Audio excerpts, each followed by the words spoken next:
Oil prices soar past $100 per barrel as Tehran threatens to attack energy infrastructure across Gulf region. The SAR government is urged to introduce temporary relief measures as local fuel prices may surge sharply soon. And lawmaker Judy Chan gets $2,000 fine and 1-month ban for careless driving.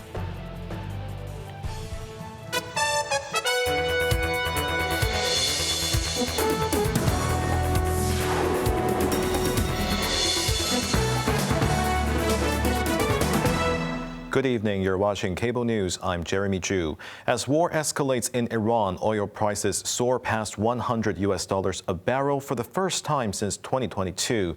The Group of Seven is reportedly weighing a possible joint release of oil reserve following Tehran's threats of retaliatory attacks on oil facilities across Gulf region.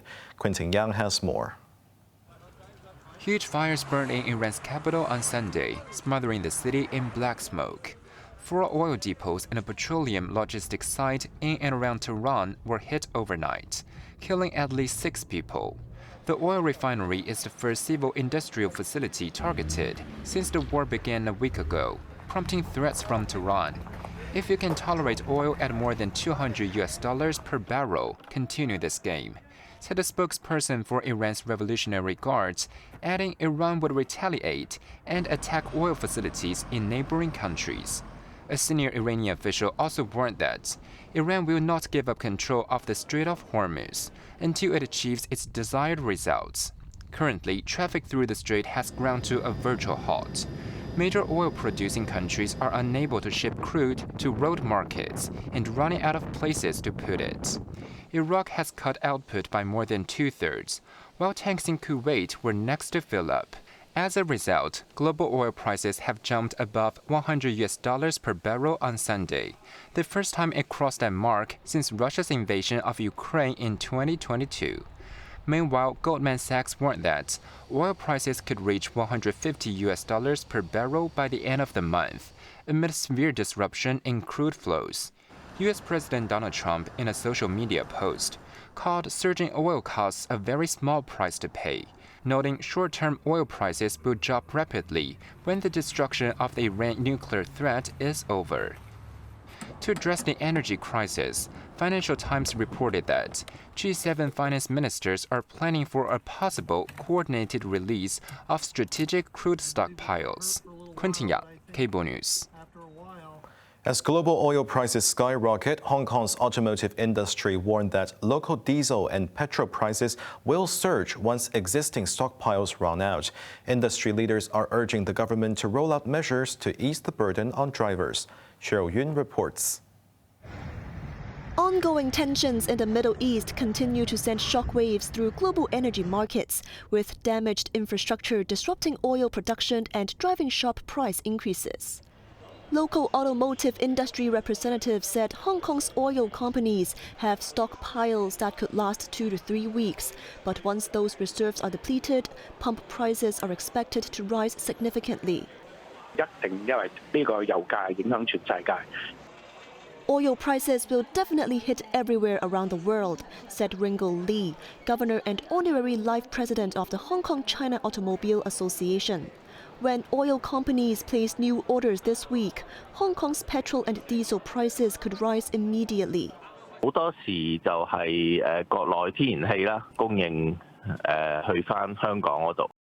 Meanwhile, William Yu, chief executive officer of the World Green Organization, noted that natural gas prices are also facing upward pressure.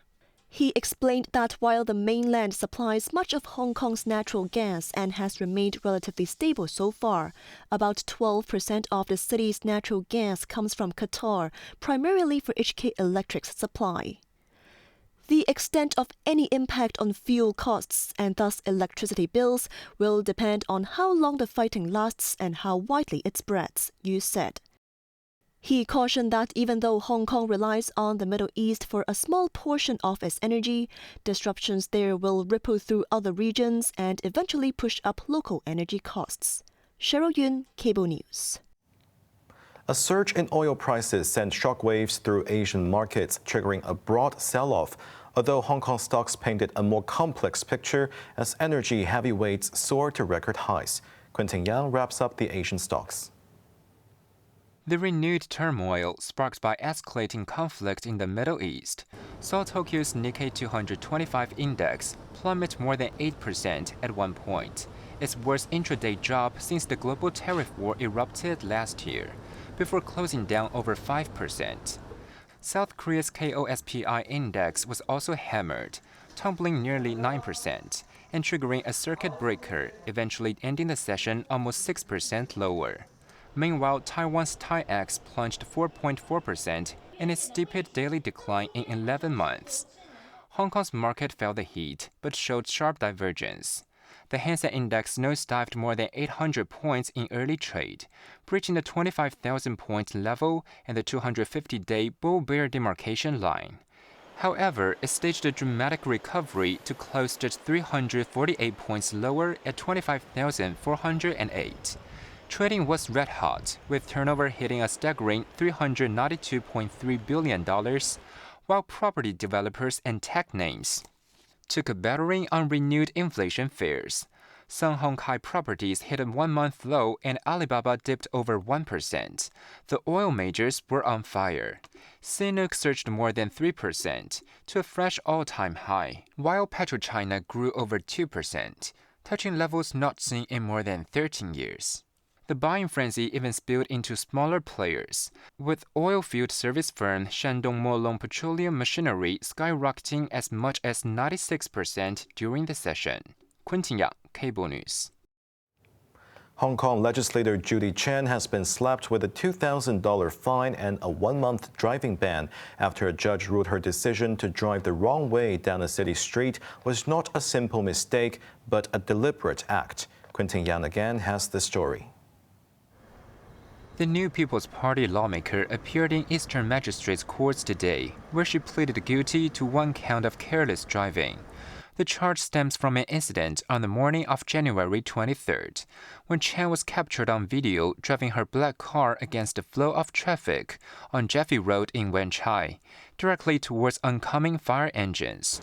Magistrate Ko Wai Hon delivered a stinging critique of the lawmaker's actions during sentencing, describing the wrong-way maneuver as a calculated decision made after deliberate thought rather than a momentary lapse in judgment. He deemed the case serious, noting the infraction lasted for a considerable duration on a public road. Following the court proceedings, Chan apologized once again to the public. She revealed she has already enrolled in a mandatory driving improvement course and vowed not to get behind the wheel until it is completed. While she declined to comment on potential scrutiny from the Legislative Council's Health Committee, she confirmed receiving a verbal warning from LegCo President Starry Lee. Quentin Yang, Cable News. Police have tightened security checks on renovation workers at a fire-ravaged Wongfu court following an alleged jewelry theft last week.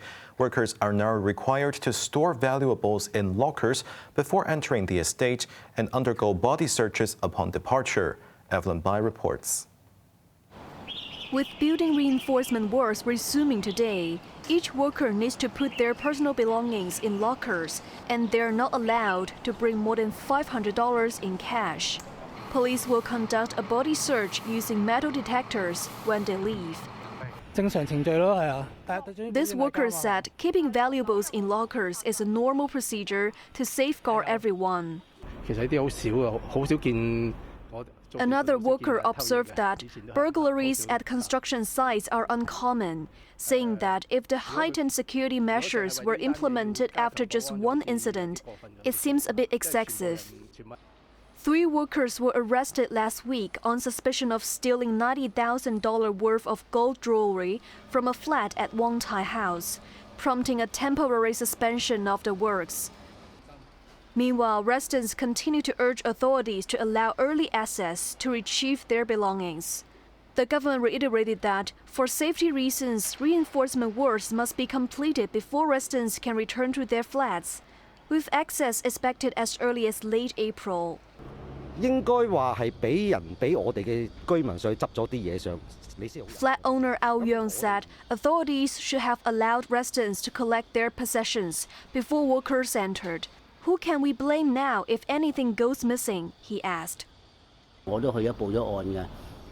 This former resident was concerned and had filed a report, but was told by police to file another report if he discovers anything missing upon his return.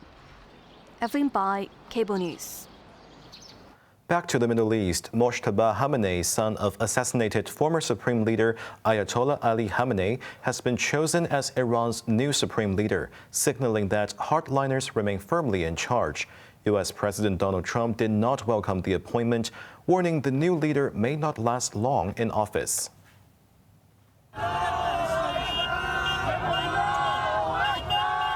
Crowds took to the streets of Tehran to celebrate the appointment of the country's new supreme leader. The assembly of experts, made up of 88 clerics, selected Mojtaba to succeed his father, who was killed in an airstrike late last month. The assembly also urged unity and loyalty to the new leader. Senior officials praised the choice, calling it a sign of national resolve, while the Revolutionary Guard described Mojtaba as a young thinker, ready to command and sacrifice. At 56, Mojtaba is known for his low profile. He has never held public office, but has long worked at the heart of power, managing military and political affairs. Despite not being a senior cleric and Iran's tradition of opposing hereditary succession, he has strong ties to the Revolutionary Guard. He served in the Iran-Iraq War, is seen as a hardliner against dissent, and has opposed engagement with the West, leading to U.S. sanctions. Analysts say his stance may be even tougher than his father's, showing that Iran's hardliners remain firmly in control. Others argue he may be only a transitional figure, weakened by recent protests and reports of injury. U.S. President Trump, who previously said Mojtaba would be an unacceptable choice, reiterated that Iran's new leader must have U.S. recognition, otherwise his rule will be short-lived.